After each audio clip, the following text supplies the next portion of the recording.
நம்ம எல்லாருமே வீடு துடைக்கிற பழக்கம் நம்மள்ட்ட இருக்கும். ஆனால் நிறைய பேர் வந்து பார்த்திங்கன்னா லைஸாலோ இல்லை வெறும் தண்ணியோ வச்சு துடைப்பாங்க. அதுக்கு பதில் இந்த மாதிரி துடைச்சிங்கன்னா வீடே ரொம்ப தெய்வீகமாக இருக்குங்க. நீங்களும் வீட்டில் ட்ரை பண்ணி பார்த்துட்டு கமெண்ட்டில் சொல்லுங்கள்.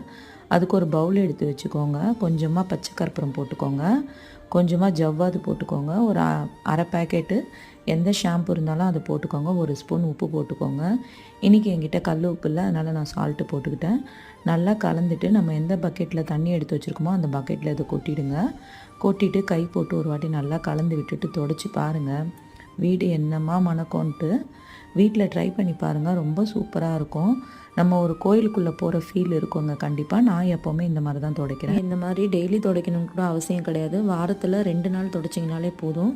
வீடு ரொம்ப வாசனையாக இருக்குங்க. நீங்கள் ட்ரை பண்ணி பார்த்துட்டு எப்படி இருக்குன்றத கமெண்ட்டில் சொல்லுங்கள். என்னோடய வீடியோ பிடிச்சிருந்துன்னா லைக் பண்ணி மறக்காமல் சப்ஸ்கிரைப் பண்ணிக்கோங்க. தேங்க்யூ.